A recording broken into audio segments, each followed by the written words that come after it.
Today we are witnessing a crime scene, and its victim is Adobe, ticker ADBE. We are witnessing one of the most violent repricings of a high-quality asset in the last decade. Adobe is transitioning from a growth at all costs darling to a mature, profitable compounder, and the market is having a nervous breakdown over it. Investors are asking one question: is this the beginning of the end due to AI disruption, or is this the value opportunity of a lifetime? We are going to deconstruct the financials, the AI strategy, and the valuation to give you a clear answer. Let's get into the numbers. This is Stock Scope. Let's get started. Right now, Adobe is the central battlefield for a massive sentiment war. On the left, we have the SaaS stability camp.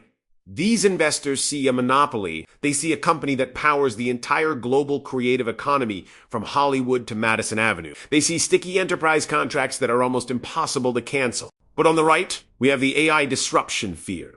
This narrative is loud and terrifying. The argument is that generative AI tools like Midjourney and Canva will democratize creativity so much that Adobe's complex, expensive tools will become obsolete. This fear has created a toxic cloud over the stock, decoupling the price from the actual business performance.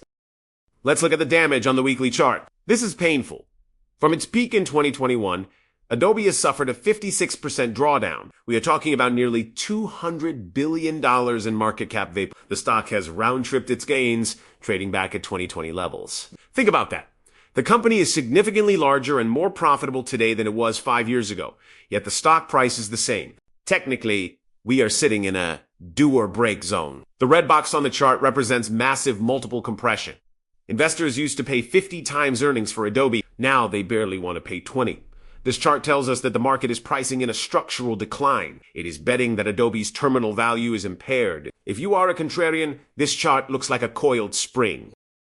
But if we ignore the stock price and look at the actual business, the story changes completely. In fiscal year 2025, Adobe delivered a record $23.77 billion in revenue. This represents an 11% annual growth rate. I want to emphasize this. A dying company does not grow its top line by double digits at this scale. Consistency is the key word here. Despite a tough macro environment and the AI noise, they beat their targets. Digital media revenue alone hit $17.65 billion. The consumer and business segments are both expanding. This proves that, so far, AI is not killing their business. If anything, it's acting as a tailwind for adoption. Now, let's talk about the moat. In software, margins are the ultimate measure of pricing power. Adobe posted a 46% non-GAAP operating margin for the year. Let that sink in. For every dollar of revenue they bring in, they keep 46 cents as operating profit. This is elite. This is better than Salesforce, better than Oracle, better than almost any SaaS peer. This efficiency drove earnings per share to $20.94, a 14% increase year. While the stock price is crashing, the earnings power is making new all-time highs. This divergence is critical. You are getting more profit per share for a cheaper price. They aren't sacrificing margins to chase growth. They are balancing both with surgical precision. This is what I call the capital allocation engine. Adobe is a cash flow monster. They generated over $10 billion in operating cash flow in 2025. This isn't accounting magic. This is cold, hard cash entering the bank account. And management is using this cash to defend the stock price aggressively. They deployed nearly $12 billion into share buybacks this year. That is massive. They reduced the total share count by 6%. This is mathematically accretive to you as a shareholder. Your slice of the pie gets bigger without you doing anything. This buyback program acts as a relentless bid under the stock price, creating a soft floor even during market panics. Financially, Adobe is built like a fortress. They ended the quarter with roughly $6.6 billion in liquidity. Against this, they have about $7.7 billion in total debt. This is a net neutral position, which is incredibly healthy for a tech company of this size. Why does this matter? Because it gives them optionality in a high interest rate environment. They aren't crushed by debt service costs. They have the flexibility to fund R&D, invest in AI infrastructure, or make strategic acquisitions like the one we are about to discuss without needing to dilute shareholders or take on dangerous leverage. Let's look ahead. This is the slide that scared the momentum traders. For 2026, Adobe is guiding for revenue between $25.9 and $26.1 billion. The metric to watch is 10.2% ARR growth. Yes, this is a deceleration from the 20% growth days of the past, but we have to be realistic.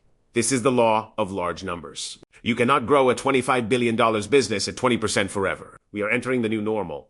Adobe is maturing, but here is the key. Double-digit growth combined with massive profitability is a rare mix. The market is currently punishing them for not being a hypergrowth stock, but it hasn't yet rewarded them for being a value compounder. That transition is where the opportunity lies. To reignite growth, Adobe is expanding its perimeter. The planned $1.9 billion acquisition of Semrush is a brilliant strategic move. Think about the workflow. Adobe dominates content creation, Semrush dominates content visibility and SEO. By buying Adobe connects the two. They are building a complete content supply chain.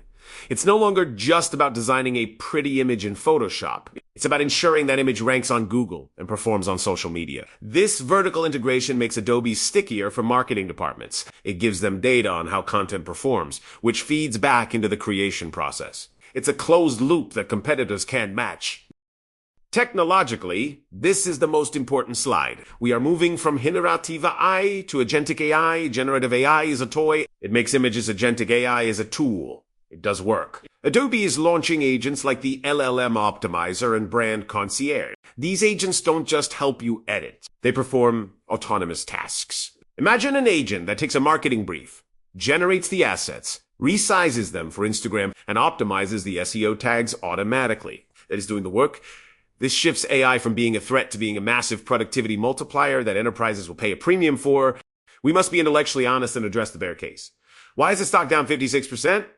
First, structural slowdown. There was a real risk that growth slips into the high single digits. Second, AI disruption. The fear is that good enough tools from Canva or Midjourney will eat the low-end consumer market, causing churn among freelancers and hobbyists. Third, M&A execution risk.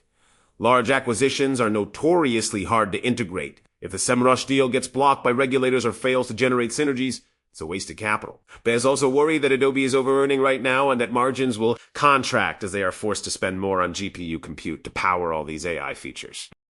However, the bull case is stronger. First, monetization is real.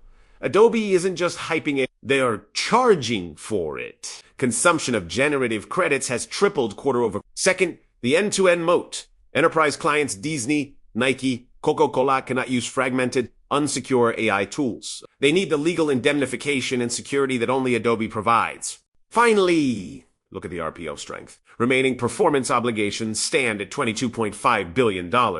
This is a revenue that is contractually locked in. It provides incredible visibility. Even if the economy crashes, this backlog protects the downside. Adobe is essentially an annuity stream with a tech growth option attached to it.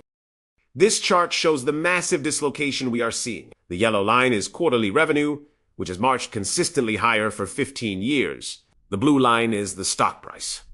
Historically, these two lines move together. But look at the right side of the chart. A massive alligator jaw has opened up. Revenue is at an all-time high, but the price is trading near multi-year lows. This gap represents the fear premium. Unless you believe Adobe's revenue is about to collapse, which the data does not support, this gap must eventually close. Either the stock price rallies to meet the earnings, or the earnings collapse. Betting on the former is the high probability trade. So, what is the verdict? Adobe is a mature compounder. The days of 30% growth are gone, and they aren't coming back, but they are being replaced by massive cash flow, aggressive buybacks, and dominant margins. The valuation reset has gone too far. The market is pricing Adobe like a declining legacy business, when in reality, it is a growing AI utility. We view this 56% drawdown as a rare opportunity to acquire a monopoly asset at a discount, while volatility will continue in the short term as the market digests the AI news. At these levels, Adobe looks like a strong long-term buy for patient capital. It is time to ignore the noise and follow the cash flow. Thanks for watching StockScope.